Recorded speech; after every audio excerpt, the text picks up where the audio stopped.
Assalamu alaikum wa rahmatullahi wa barakatuh. Welcome to Health Matters. Our guest in studio tonight, or shall I say a special guest in studio tonight, is Dr. Ibrahim Hussein, who is an orthopedic surgeon both in private practice and in the public health sector. And the topic for tonight's discussion is robotic knee and hip replacement surgery. But before we continue and before I share a little bit more about Dr. Ibrahim Hussein, we will begin with the tarbiyah and then continue with health matters. A'udhu billahi minash shaitanir rajim. Bismillahir rahmanir rahim. The ever-living, the eternal master of all. While everything on this earth is mortal and temporary, Allah is eternal and ever-living. It is Allah who sustains everyone and everything. The living, that is the eternal, who has no beginning and who will have no end. In other words, this is His attribute and not the quality of He being alive. All things being worshipped besides Allah are neither ever-living, nor does creation depend upon them. Rather, they themselves depend upon Allah for their existence and sustenance. Allah is self-subsisting, who sustains all else. He neither changes nor disappears. Creation cannot exist with Allah holding it together. Neither sleep nor slumbereth overtakes Him. No shortcomings, unawareness, or ignorance ever touches Allah. Rather, He is aware of and controls what every soul earns, has perfect watch over everything. Nothing escapes His knowledge, and no secret matter is secret from Him. Among His perfect attributes is the fact that He is never affected by slumber or sleep. In fact, He started this phrase with slumber, which is a lighter condition, before mentioning sleep, which is a much deeper condition. In other words, He is telling us that if mere slumber cannot overtake Him, why then should sleep? His is all that is in the heavens and all that is on earth. To Allah belongs whatsoever is in them and between them. He is the Most High, the Provider, the King, the Regulator. All creations are subjects in His kingdom, and He is able to do whatever He pleases with them. This concept gives a new definition of ownership as applied to human beings. For since Allah is the ultimate owner of all that exists, no one else can claim absolute ownership of anything in this world. People are therefore mere custodians of what they possess, which is entrusted to them by Allah. Accordingly, they are bound by the terms of that custodianship as set out by Allah Almighty, the ultimate owner, in the divine code of living revealed to mankind. Any violation of these terms leads to disqualification and censure of the trustee. Jazakumullah al-khair, sadaqallahu al-azim. We will now continue with health matters and continue with Dr. Ibrahim Hussein. Welcome, Dr. Hussein. I think it's a great privilege to have you once again in the studio tonight. Dr. Hussein has been in private, he graduated many years ago, 14 years ago, at the University of Witwatersrand, and then graduated as an orthopedic surgeon also at the Wits University. And as I mentioned earlier, he's both in the private sector and the public sector. He's based at the Charlotte Makeke Hospital as a consultant. Now tonight we are going to be speaking about something very interesting. Being a non-medical person, I thought the first image that I fantasized or conjured when I thought about robotic knee and hip replacement, it was almost like this image of a robot taking a torch and applying that laser torch on the hip and the knee. And I thought, is that what actually happens? No, that cannot be. But you're the expert. You can certainly explain to us what robotic knee and hip replacement is all about. Jazakallah for the opportunity. It's a privilege and an honor to be here to address you and to give a bit of insight into the hip and knee replacement surgery. First of all, with robotic hip and knee replacement surgery, the surgeon is still required. Okay, so there's no robot there. Well, there is a robot, but the human touch is still necessary. Okay. The robot does not operate without a human behind it, without the surgeon. So that is vital and fundamentally important when you do robotic hip and knee surgery. And essentially what we are doing is that it's assisting us in getting better outcomes, in getting better results, as opposed to using our manual previous techniques of doing hip and knee replacement surgery. So what is so different, or what makes this so unique? Because you're saying there is a robot in place and that the old techniques seem to be more archaic now. It's not something that one would immediately resort to, that this is a more innovative approach. So what is the benefits or merits of this, and what makes it so different from previous methods and techniques? Look, the old techniques of doing things, in other words, without a robotic surgery, have been proven, tried and tested over the years. But as the years have progressed, we've got now progressed with technology, we've progressed with innovation.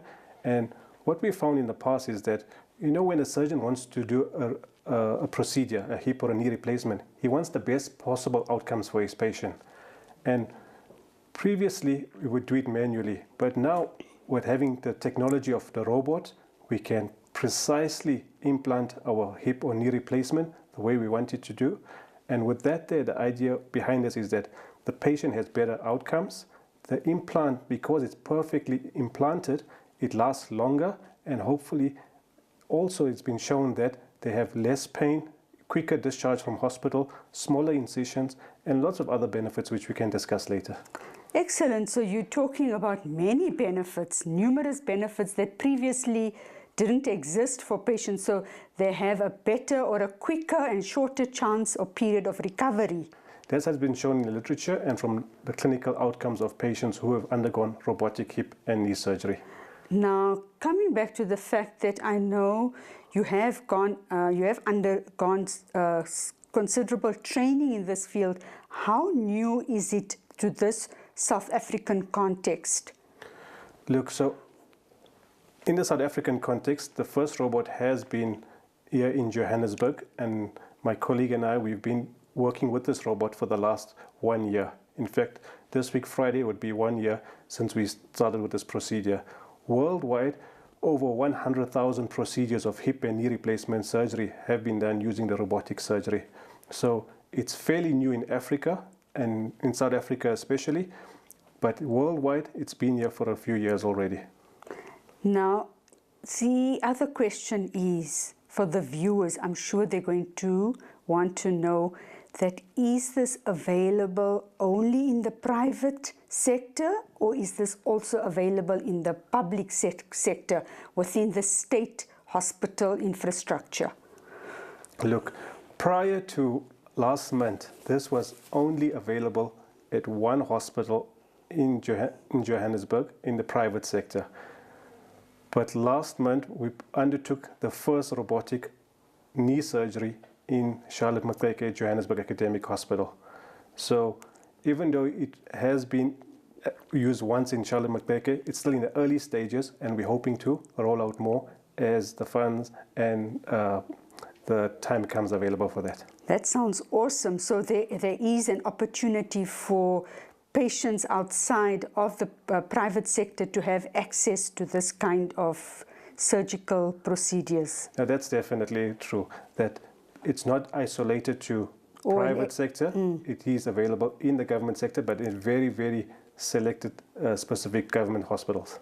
Okay, and like all public hospital surgical procedures, there's always a waiting list, and one has to obviously wait your turn. That's correct. So obviously we try our best to get through the waiting list as quickly as possible, but that's correct. The waiting list is long, but it's being addressed, and we do have what we call now and then arthroplasty catch-up weeks, where we try and do as many hip and knee replacement surgeries in 1 week at the different government hospitals in Johannesburg. The idea is to try and decrease the waiting list for patients requiring hip and knee replacement.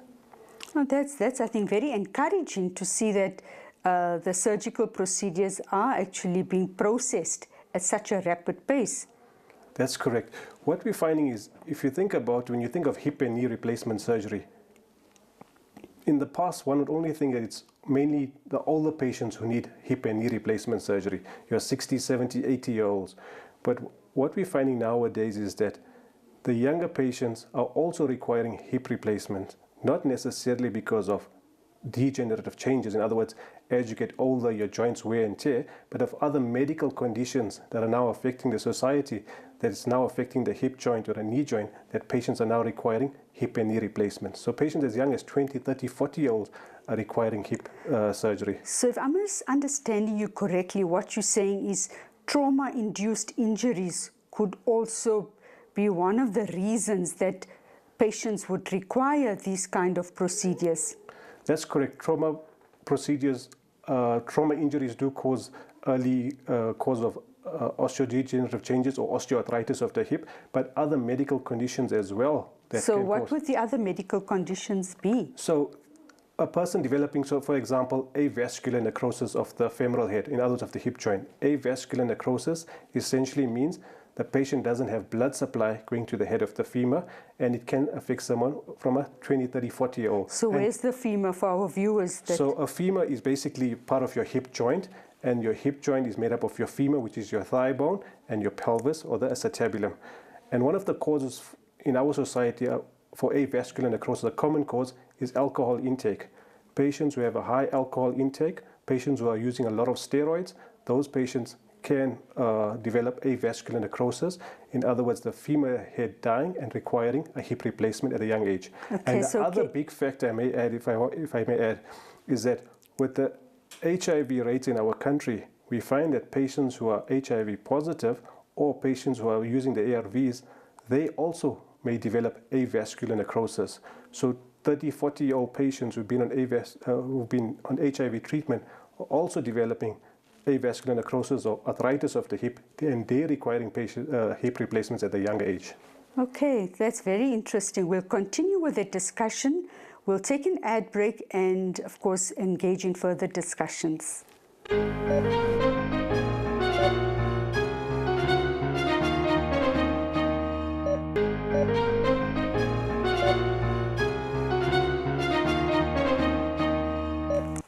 Assalamu alaikum wa rahmatullahi wa barakatuh. Welcome back to Health Matters. For the viewers that have just tuned in, our guest in studio tonight is Dr. Ibrahim Hussein, an orthopedic surgeon whose special interests are knee and hip replacement surgery, but of course we're looking at robotic techniques, and another interest that he has is trauma-induced surgery as well. Dr. Ibrahim, we ended off with talking about avascular necrosis, but I think we also need to look at what are the other indicators for knee and hip replacement robotic surgery. So in our setting in South Africa, the far majority of our cases that we see are due to osteoarthritis, or in other words, degenerative changes of the hip or knee joint. And just to give an understanding what that means, if we may have the first image or the first slide. And with this first slide, what we're going to see are three X-ray images or three X-ray pictures. So we're just waiting for that to come up, and I'll try and explain that through to you. So looking at the first image on your extreme left, which is the one with the green X, that shows us a normal hip joint. And what we see there, that the space between the femur head, which is close to the X, and the acetabulum, which is the pelvis, there's a nice space between the two bones. If you look at the yellow X, which is the middle image, we see the space between the two bones is now becoming decreased, or the bones are getting closer. And if you look at the extreme right image, which is the one with the red cross, the red X, you see there's no space between the bones at all. And this is what we now term osteoarthritis of the hip joint. If we go to the next image, this will give us a better understanding of what we're saying. This image is actually a femur head, or the hip joint itself. This is what it actually looks like. This is one that's been cut off as a specimen. And in the normal hip joint, you have something called a cartilage. So the areas where you have the green stars, that is cartilage. Now cartilage acts like a shock absorber. It acts like a cushion between two bones. It prevents the bones from touching each other, and it takes the impact of the bones. Now looking at that image, we can see nice cartilage at the areas where you have the green stars. Then if you look at the purple X areas, that shows you the areas where it's bare and no cartilage. When you have the bare cartilage-less areas developing, then the patient starts developing osteoarthritis, or arthritis of the hip joint. And when the patient starts losing all the cartilage, the patient becomes symptomatic, where they start experiencing pain, decrease the activities of daily living, and they then present to the doctor saying, my hip or my knee is paining. So essentially osteoarthritis means that your cartilage has damage and the bones are now rubbing against each other, causing you to have pain. Okay, so that's another risk indicator. Are there more risk indicators for this kind of procedure? So patients who have had trauma, previous trauma to the hip or to the knee itself, patients who have gout or any inflammatory arthritis like rheumatoid arthritis or other inflammatory conditions, and as we mentioned, avascular necrosis, and there are many causes of avascular necrosis as well. Okay, and then you mentioned that it is being provided now. It's in its infancy phase of being introduced at state hospitals. It started off at Charlotte Makeke. If one has to break down the cost factor in the private sector and in the public sector. Look, so I must emphasize that at present we've only done one case in the government sector, and that was the initial stages that we've just started off with. We use the non-robotic technique in the government sector. In the private sector, we also work as well. We've done quite a number of cases already, and if you had to look at the cost-wise, in the public sector, there's no extra cost for the patient. A patient coming in for a hip or knee replacement will still get the procedure at no extra cost. In the private sector, the sector that I work at, the private hospital in Johannesburg, it is such that there's also no extra cost for the patient. So in other words, if you are on a medical aid, the medical aid will fully cover the cost for that hip or knee replacement surgery using robotic techniques. Okay. Then something that I wanted to also follow up with you, that you mentioned very young patients, and previously this belief that it was only when people reach 60 and above. Is there any, like, a rule there that, with young patients you're going to be doing robotic? And what is, when you talk about robotic again, can you explain to the viewers what is it that actually happens in the surgical process or procedure? Look, before a person has a hip or knee replacement, there must be a real good indication for that. And our main indication for any person receiving a hip or a knee replacement is pain. And it's pain, pain, pain.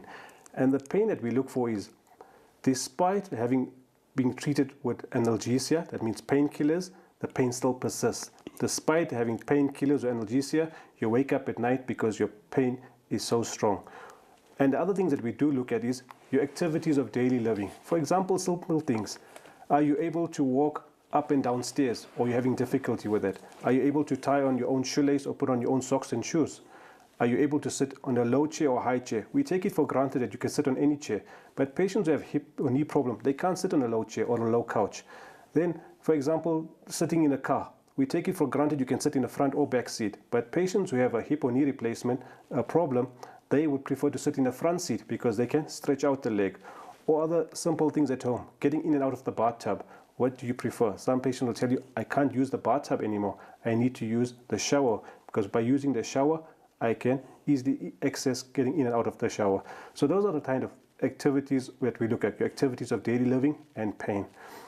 And once we find that we've exhausted all conservative management, in other words, you've tried your walking aids, your loss of weight, analgesia, and there's still no improvement, then our next or final step, despite all conservative management, is a hip or a knee replacement.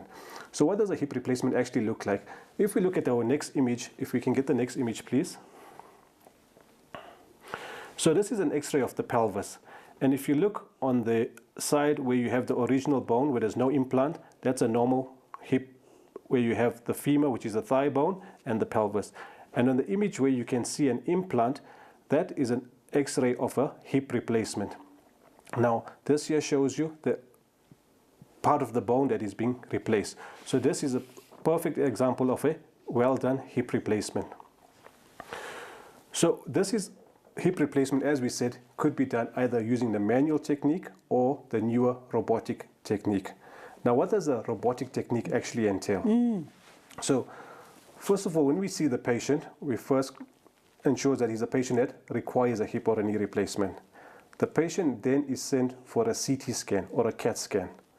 And by doing a CAT scan, we get a perfect three-dimensional image of the patient's bone, the anatomy and the joint, and where the problems are. Once we have the 3D image, we then have that image on our computer or software. We then plan where we want our implant to be sitting or be seated in that patient's body or anatomy. And using that, we then proceed to surgery. In the surgery itself, if we look at our next image, if I may just get our next image, and if you're talking about robotic surgery, these are the components of the robotic surgery. So this is an example of the robotic surgery that we have in the private practice here in Johannesburg. So in the middle, where it's written Mako, that's the robot itself. On the left to that is the camera that we use with the robot, and on the right is the computer with the software. So if we go to the next image, so this is a close-up of the robot itself. So this, what we have hold in our hand, is essentially the robotic part of the operation, where the robot actually, we use it to get into the to the joint, to the hip or a knee joint, to do our procedures. Now, how does this help you? What exactly do we do? Once we've planned out what we want to cut, which part of the bone we want to cut, and how we want to place the implants, we use the robot to do the cutting. So in other words, prior to the robotic surgery, you would physically cut the bone with your hand with the saw. And as you know, there is a room for error with that. Using the robotic surgery, it actually allows us to only cut out the bone that is required, that's necessary. If I, by chance, push the robot out too far out or too far in, and I want to cut more bone than necessary, the robot actually prevents that from happening. So I'm only cutting out the bare minimum necessary bone. So the robot stays fixed and aligned to the actual location of the required surgery. Exactly, to our pre-op planning or templating. Exactly where we want the implant to be seated, that's the amount or the type of bone it will allow us to remove. And once we have removed the bone, then we use the robot for the hip replacement to implant the acetabulum or the cup, the cup part to the hip replacement. So it actually gives us very good results in the sense of accuracy, precision, and what we plan prior to the operation is what we get in the operation and after the operation. And one of the things that we joke about with my colleague and I, because the two of us work with robotic surgery quite often, is that there's no surprises. You know, sometimes you do an operation and then you'll ask for the x-ray after in the recovery area in the ward, and then you'll say, is that what I really did? But with the robotic surgery, there's no surprises.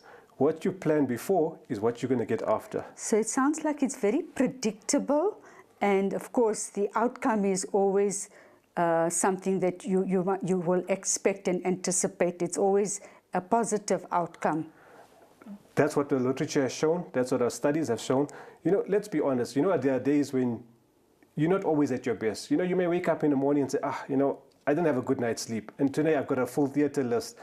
And with the robotic surgery, whether you're tired or not, that robotic surgery is going to make sure that you're implanting that cup or that acetabulum or that implant in the perfect position and trying to prevent or minimize errors as much as possible. This sounds like a sci-fi movie, but on that note, we'll take an ad break and continue with Health Matters.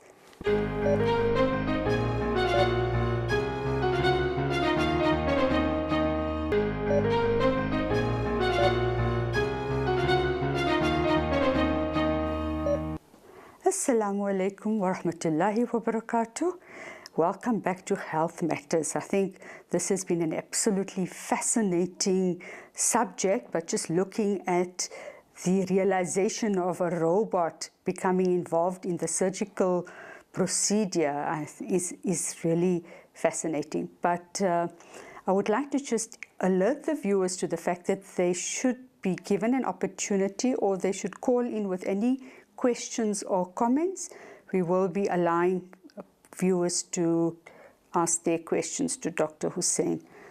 Dr. Hussein, you spoke about the benefits for robotic surgery for the surgeon. But let's look at the other side, the flip side of the coin.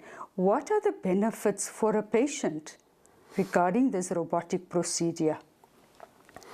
Look, as I mentioned, for the surgeon, the advantage for me is that I can plan better. As I mentioned, our whole planning is what we do beforehand, is what we expect after, and then I can execute the procedure well, as perfectly fine or perfectly well. For the patient-wise, there are many benefits. As you know that when you implant a hip or a knee replacement, it has to be seated perfectly, because what has been shown that if you really think about it, you've got a hip joint or a knee joint being implanted, and if it's not perfectly seated, then what can happen, it will not track, or it will not move in the best of movements, or because of the plane in which it's been seated. So the idea of having this perfectly seated with a robot, you get longevity of the implant. So the implant lasts longer. So better implantation means the implant lasts longer.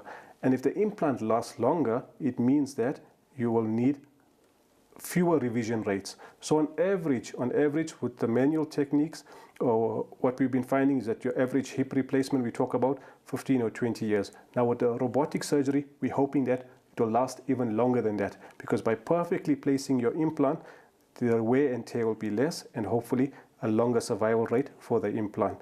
Then the other thing is, they talk about more precision. There's a better feel for the patient. The patient feels as if it is his own original native knee or hip that he has in there. There's more precision in that as well. And then the other thing is, it's more reproducible. We're doing the same thing with the robot. We've been expecting the same results all the time. So it's more comfortable for the patient as well. And I think earlier on you alluded to the fact that the recovery rate post-surgery is also better and it's more favorable. Can you perhaps elaborate on that? Yeah, what we found in literature and studies have shown that, especially in patients who've had a partial knee replacement. So just to clarify what that means, when you have a knee replacement, you can get a full knee replacement where you entirely replace the knee, or you can only replace half the knee. So when you come in for an assessment, we check where the pain is. Is it half the knee that's painful? Is it the entire knee? And if you're a candidate for a half a knee replacement, which they call a partial knee replacement, those patients, it's been found, they recover much quicker. The surgical incision is much less. The feel of the patient's knee is almost as if they had the original knee in, and those patients do much, much better than the patient who's had a manual knee replacement. So if we're looking at the period of recovery with the older technique and the robotic technique, what is the difference in the actual period of recovery? So what they have found is that they have, with the partial knee replacements, patients have a shorter hospital stay, so they stay fewer days as opposed to the manual technique. And what are the fewer days, Dr. Singh? So on average, you're looking at about 3 days or so. Other patients in a manual technique, and generally could have been 5 days, but you can even push it closer to even in America, where I had training for the robotic surgery, the clinic where I was trained, patients come in as a day procedure. In other words, you come in for your hip or knee replacement in the morning, and in the evening you are discharged. So you don't even stay one night in the hospital. So in South Africa, we haven't got to that stage as well. The reason being that you need a whole support structure around that, meaning physiotherapy at home and sisters coming home to give you analgesia and things like that. But we are moving to that direction in South Africa. Then the other thing is that we found that the pain is much less for patients, especially in a knee replacement, that the patients who have had robotic knee surgery, pain management is much better with robotic surgery as opposed to manual surgery. So with the old conventional method of surgery, the recovery rate was like 6 weeks? Look, so recovery rate, in a sense, you still will require the 6 weeks period for recovery rate, but what I'm emphasizing is that your hospital stay will be less, your pain also will be less, but we still say that you would require on average about 6 weeks for the hip, for the knee replacement or a hip replacement. Okay, and what is your advice to patients out there, people that are still in doubt regarding their pain and reluctance in seeking medical attention? The first thing we tell someone is that if you're a candidate for a hip or knee replacement, you as the patient should be psychologically ready for it. Don't let anyone force you to do it. If you find that we find that patients who have been forced to do it, they don't rehabilitate so well after the procedure. So if you've made up your mind that you're going to have the knee and, or hip replacement, first of all, it's a procedure that's commonly done, and the outcomes and benefits of surgery are well documented in all the literature. In fact, it's been said in some, depending on literature you read, after a cataract operation, probably the hip replacement is the most beneficial operation you can for a replacement point of view. So hip replacement is a good procedure, knee replacement also is a good procedure, and the main thing about it is that quality of life. That's what we're trying to do. Manage your pain and give you better quality of life. Why would you want to be a 65-year-old walking with crutches or walking with a walking aid, limping, not being able to go to the shops, not being able to walk up and down stairs in this day and age, when we can offer you robotic surgery, get a perfectly seated implant, and you can continue with your life almost as normal again. So you're saying that they can start running again, playing tennis, and assuming all the other exercise routines that they did previously? Look, so when it comes to sport, no matter whether you use the conventional non-robotic approach or the robotic approach, running in general, we don't encourage that. The reason being that if you're going to run after a procedure for a hip or knee replacement, then the implant can wear out quicker. But things like doubles tennis, that's perfectly allowed for a patient who's had a hip replacement. We don't mind you doing doubles. Cycling is not a problem. Swimming also is not a problem. You can continue. So why stop cycling or why stop swimming when you can have the option of a hip or a knee replacement and continue enjoying your life? Thank you. On that note, we'll take an ad break and come to the final segment of the show.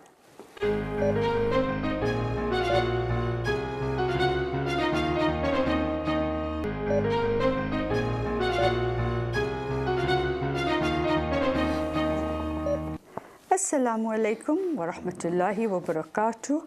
Welcome to the last segment of Health Matters, and our guest in studio, Dr. Ibrahim Hussein, speaking on robotic techniques for knee and hip replacement surgery.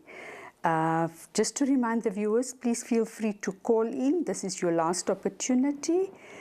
And Dr. Ibrahim, we were having a discussion and you wanted to flight another image. You said that a picture you wanted the viewers to see. Yeah, so someone asked me what exactly, how does it look when using the robotic surgery in theater? So I thought just for information, just for clarity, if we may have the next image. So this is an image of us in theater doing a knee replacement. So as you can see on the screen, there's a picture that's got a green image in there. That's a picture of the knee, and that's showing us where we need to essentially cut the bone. And in the surgeon's hand is the robot himself, and that's the robot is showing him, he's using the robot to cut the bone, in other words, to put in the implant. So there's just an intro image that I thought I'd just share with the viewers to show us how we use the robotic surgery in theater. So this is incredible. Hey, it's fascinating, and one cannot begin to appreciate the value and benefits of using this kind of procedure. As I've mentioned, we've come to the last segment, and I'm sure you have a few parting messages to the viewers that you would like for them to take home. Perhaps you can just recap on everything that you shared earlier and give a few parting messages. So the first thing I want to say is that hip and knee replacement is not in the sense only for older patients. We're finding that more and more younger patients are requiring hip and knee replacements. Prior to the years ago, it was mainly the older patients, and we would say, you know what, wait for a 60, 70, 80-year-old to do it. In this day and age, if you really need to have the hip replacement and you're 40 or 50, we are not stopping patients from having that. But obviously, after exhausting all conservative means. If you're a candidate for a hip or knee replacement, seriously consider it. The technology has progressed so far, the results and outcomes are really good, and it really will give you a better quality of life. And the last thing I want to say is that seek medical assistance if you're having the hip or knee replacement early, especially in patients who are having knee problems. If you seek assistance earlier and the doctor diagnoses you arthritis earlier, then we can possibly offer you half or a partial knee replacement as opposed to a total knee replacement. And using the robotic surgery for partial knee replacement, the results are so phenomenal. Patients are actually walking the very same day of procedure and walking home from the clinic much quicker than the conventional way. Sure, that is quite impressive that there is hope for everybody. And what you're saying is that it's a misnomer or to assume that it's only old people who require this procedure, because you have clearly indicated that more and more younger people are coming forward and getting the help they need. But I've also heard from patients who have complained of very severe pain post-surgery. What is your response to that? Look, so first of all, pain is subjective. Yes, you will have some patients having more pain than the others, but there are newer techniques that we're also employing in theater to help with this here. So one of the things that the anesthetists are doing is something called a regional block or regional anesthesia. In other words, the area where we're operating, they numb it, and that numbness can stay on for about 24 hours to help with the pain after the operation when the patient is awake. And the other things that we are doing in Charlotte Macquarie Johannesburg Hospital and also at the private institution I work, is where we give analgesia. In other words, we inject pain medication directly into the area where we're operating, and that can last you anything from 24 to 48 hours. It helps with immediate post-op pain. It also helps you with mobilizing after the operation. So we do have newer techniques that we're using to help with this here. And as I also mentioned, especially with your partial knee replacements, the incision is smaller, and it's been shown clinically in literature that the pain is much less in patients who are having robotic surgery as opposed to non-robotic surgery. Okay. So in the acute phase, of course, there's a lot of pain, but you're talking about this blocking, this localized blocking, anesthetizing it for a limited period of time. And then what you've described is that acute phase. But now my concern is, you said that the mobilizing is supposed to take place immediately after surgery. So if this area has been blocked, how does it impact on the mobilizing or the movement? Okay, so essentially what we're doing is we're immobilizing the sensory part, not the motor part. So in other words, your leg can still bend, you can still bend your hip, still bend your knee, you can still walk, but the sensory part, that there is being anesthetized to decrease the pain so that you can start walking and not experiencing pain. That's incredible. So the patient will not feel the pain, but can actually move then. Exactly that. That's, I think, obviously that's very encouraging as well for potential patients not to be deterred or discouraged in seeking this kind of surgery. Exactly that, yes, that's correct. Any other final words before we come to an end? Look, robotic surgery is fairly new in the country, but we've been doing quite a few cases already in the private in South Africa. We've been lucky enough to have the first one in the country here in Johannesburg. And the way that technology is progressing, I would estimate that in the next 15 or 20 years, robotic surgery is the way hip and knee replacements will be going. So I'm happy to be offering the service in the public sector and in the private sector. And my last word is that seek the medical advice or your medical opinion for a hip and knee problem sooner rather than later. Okay, so you're saying that this is not only going to become standardized, but it's also a memorandum of good practice for for knee and hip replacement surgical procedures, and there is no other way to go. Sure, this is very interesting that robots are actually assisting in terms of precision and better and positive and desired outcomes for patients, which you have expanded on greatly, saying that the benefits are really enormous and that patients have responded to that incredibly favorably. That's correct. No, that's definitely correct. So I must also emphasize that it's not to say that the conventional non-robotic way is archaic or there's a problem with it. That still gives you good outcomes. You've been getting excellent outcomes using the conventional non-robotic hip and knee replacement. But what we are saying is that we've got good, why not even get better or excellent and get the same results consistently, reproducing them all the time. That's what we're aiming to achieve with robotic surgery. So we don't want anyone going from here and saying, I don't want any surgery without a robot. No, non-robotic is good, but the robotic, we're aiming to give reproducible, precision, no surprises results. And the idea of this is giving you an implant that can last you longer, hopefully giving you only one hip or knee replacement for your lifetime. And it sounds like the patients then feel very comfortable under their skin or in their own skin. It's almost as if it's, like you said, the body takes ownership of it because it seems like it fits, it's aligned so closely. Yes, that's correct. When we're doing that pre-operative planning with the CT scan, with the conventional way, we don't normally use that. But we're doing a CT scan, and the CT scan, the CAT scan, actually gives us a 3D image of exactly where the problem is. And by using our pre-op planning, we also show exactly where we want to put in the implants and how we want to put it. And that obviously will just have favorable outcomes. Now, Dr. Ibrahim, I know we discussed this earlier, but in terms of age, you said the younger, but what is the youngest age that you would actually provide this kind of technique? That's a difficult question to answer, and the reason being that you could have someone who's as young as 21 years old who's got avascular necrosis due to a blood condition in the body, where his hip joint has been affected because of the because of a blood problem that he's been having. So a 21-year-old, yes, we have done it, robotic hip replacement for a 21-year-old. We've also done robotic hip surgery in an 85-year-old patient. Okay, that's what I was going to ask, that whole spectrum and looking at the polarities from one end to the other. Yeah, so one must remember also that the younger you are to do a hip or a knee replacement, then there's obviously the greater the chance of having a revision surgery, meaning there's a chance of you needing to do another surgery maybe in about 20 years' time or 25 years' time.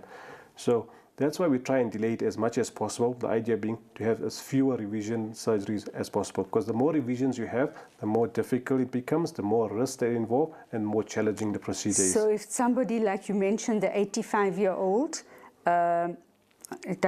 you obviously won't be in a position, or that patient won't be in a position to have more than one revision.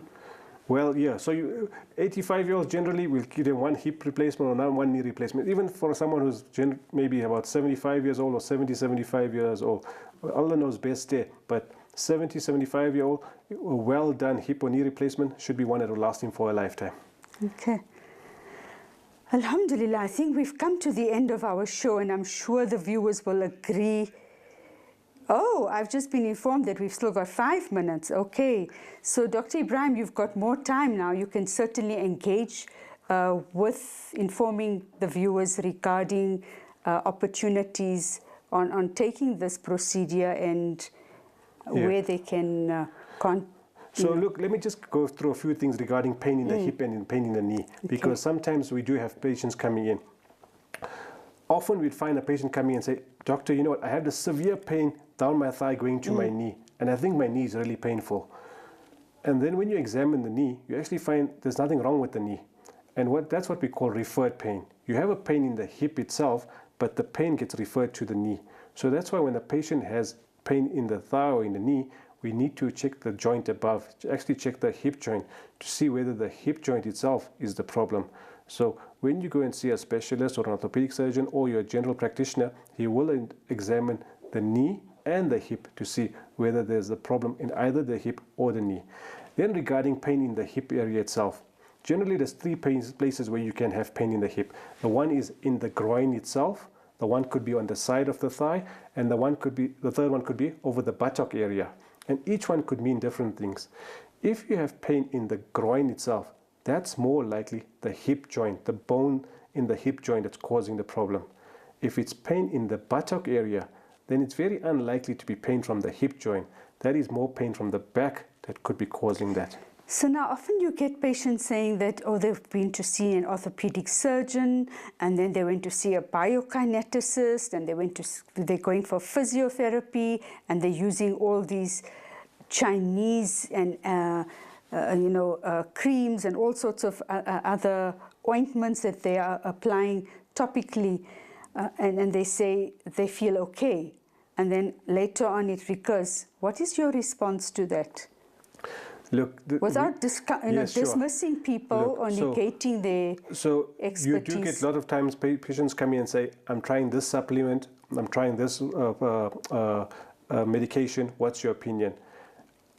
If I don't have literature-based journal articles supporting that this does anything, then I can't give you an honest opinion. So what I do tell the patient is that if you find you're using something that's helping you, then continue doing it.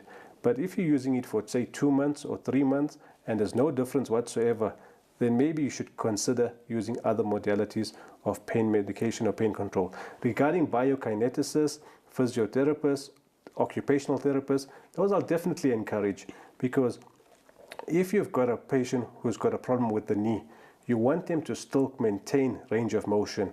In other words, they should be able to extend the knee, get the knee out straight, bend the knee. We want them still to maintaining that. And by seeing a physiotherapist or a biokineticist, they will assist in you maintaining that, keeping your muscle strength, keeping you to mobilize. Because sometimes you have a patient coming in, they can hardly bend the knee. And then they tell you, okay, doctor, after the knee replacement, I'm going to be able to bend my knee. It doesn't necessarily work that way. You need to at least have your muscles functioning in good strength, good power for you to be able to mobilize after the operation. So lots of times, if we find that you're not mobilizing well, in other words, you're not bending your knee well or your hip well, we'll send you to a biokineticist or a physiotherapist. Get you to work on those muscles, get you to walk, get your strength back, so it makes your rehabilitation after the surgery much easier and better and quicker. So, Dr. Sen, are you referring to exercise as well, an exercise regime and routine under the supervision of a physiotherapist or biokineticist? That can't be emphasized enough, because your conservative management does include seeing a physiotherapist or seeing a biokineticist, and as well as I told you, diet to lose weight if you're overweight, pain medication, also walking aids like a walking stick or crutches or cane to help you to ease the pain. Okay, and I know they speak a lot about the water aerobics to be quite helpful in mobilizing and releasing some of the stiffness in the joints and pains. Yeah, so water aerobic swimming is good as well, because you're not putting any pressure on the joint, so the pain is easier. Because as you know, patients who have arthritis or osteoarthritis of the knee, the more pressure it is across the joint when you're walking or you're weight bearing, the more pain the patient experiences. So by taking the weight off the joint, there's less pain, but at the same time, you're building up your muscle strength, and you're also able to mobilize or get the joint to move as well. Shukran. I think this has been an absolutely fascinating session. Dr. Ibrahim Hussein, I'm sure the viewers will agree with the information and the enlightenment that you provided on robotic surgery. So we hope to have you sometime in the future where you could actually demonstrate, live demonstration, looking at a sci-fi movie. I'm sure that will happen in the future. Once again, Jazakumullah khair, and we will continue with health matters next time. As is traditional, we will end with a verse from the Holy Quran. A'udhu billahi minash shaitanir rajim. Bismillahir rahmanir rahim. Wal asri innal insana lafi khus illa alladhina amanu wa amilu salihati wa tawasaw bil haqq wa tawasaw bis sabr. Sadaqallahu al-Azim. Until health matters next time. Assalamu alaikum wa rahmatullahi wa barakatuh.